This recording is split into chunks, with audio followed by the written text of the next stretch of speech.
Some World Cup matches are important, but some feel like a final before the final. Spain versus Portugal is exactly that kind of battle. Two European giants, two teams with different football philosophies, one place in the quarterfinals. Spain arrives after growing stronger with every match in the tournament, while Portugal has shown the ability to adapt, overcome difficult moments, and deliver when the pressure is highest. On paper, this looks like a clash between two talented squads, but inside the 90 minutes, this game could be decided by much more than individual quality. The tactical battle, the midfield control, and even the smallest details may determine who continues the World Cup journey. In today's analysis, we're not just predicting the result. We'll explain how both teams reached this stage, what the numbers really tell us, where the key tactical battles will take place, and why one team may have the edge when the whistle blows. Let's dive in. The knockout stage leaves no room for mistakes. Every pass, every chance, and every defensive decision can define a team's future. For Spain, this is an opportunity to prove that their steady improvement throughout the tournament is leading them toward another deep World Cup run. For Portugal, it's a chance to show that tactical flexibility and experience can overcome one of the strongest possession-based teams in international football. With a place in the quarterfinals on the line, this isn't simply another football match. It's a test of character, discipline, and who can stay calm when the pressure reaches its highest point. Spain's journey didn't begin with fireworks. Their opening match against Cabo Verde ended in a goalless draw, but the performance revealed something more important than the result itself. Spain controlled possession, dictated the tempo, and created enough opportunities to win. The only missing piece was the finishing. Instead of allowing that frustration to affect them, Spain responded exactly like a title contender. The convincing victory over Saudi Arabia showed a completely different level of attacking efficiency. The ball moved quicker, the players attacked spaces with greater confidence, and the chances they created were finally converted into goals. That confidence continued to grow against Uruguay, where Spain proved they could remain patient against a disciplined defense before finding the breakthrough. Then came perhaps their most complete performance of the tournament, a commanding 3-0 victory over Austria that highlighted the balance between attacking creativity and defensive stability. What makes Spain dangerous isn't simply the results, it's the fact that every match has shown clear improvement. The team looks more confident, more organized, and more efficient than it did at the start of the competition. Portugal's path has followed a different pattern. Their opening draw against DR Congo exposed moments where breaking down organized defenses wasn't easy. But instead of losing confidence, they adjusted quickly. The response came in spectacular fashion, with a dominant victory over Uzbekistan. More than the scoreline itself, that performance highlighted Portugal's attacking variety. They showed they could create chances through quick passing combinations, dangerous runs from wide areas, and intelligent movement inside the penalty box. A goalless draw against Colombia then demonstrated another side of this team. Portugal didn't force unnecessary risks. They stayed compact, remained disciplined, and showed they are capable of changing their approach depending on the opponent. That flexibility became even more valuable in the knockout stage. Against Croatia, Portugal handled pressure, managed key moments, and secured a hard-earned victory to book their place in the round of 16. If Spain's story has been about continuous improvement, Portugal's story has been about adaptability.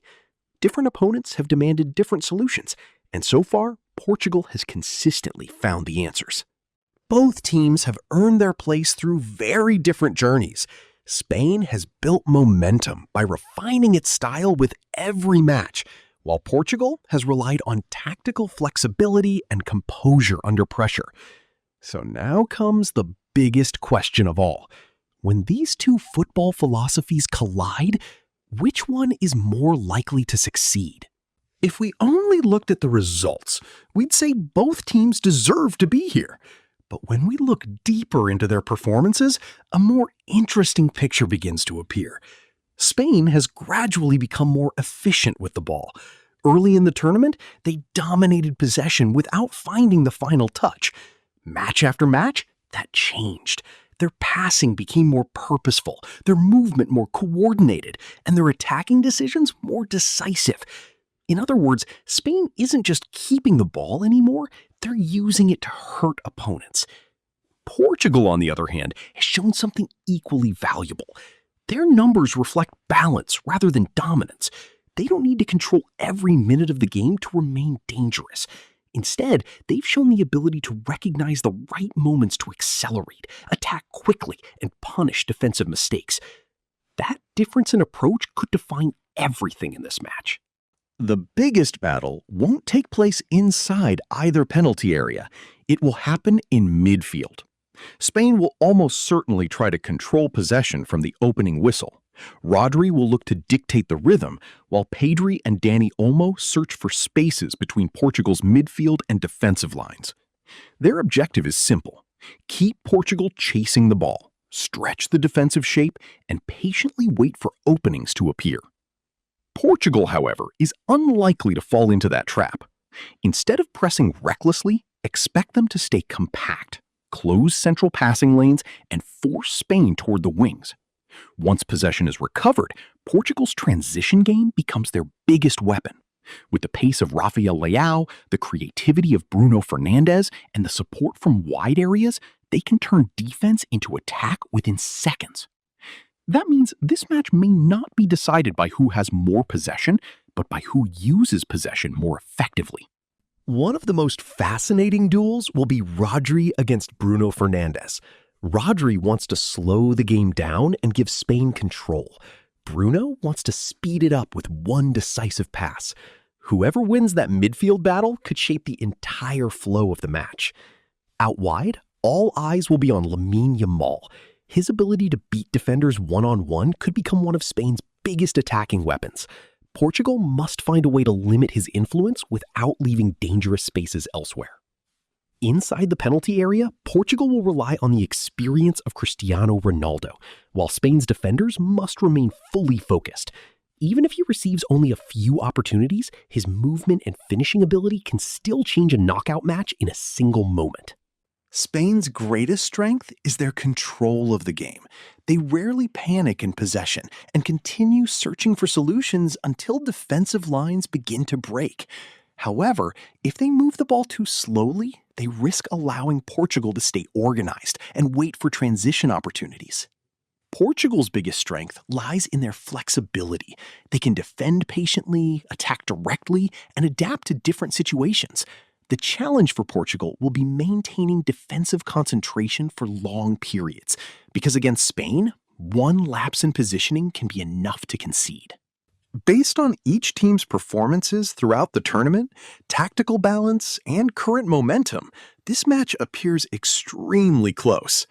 Spain, 52%. Portugal, 48%. The margins are incredibly small, and that's exactly what makes this one of the standout matches of the round of 16. Spain's improvement throughout the tournament gives them a slight advantage.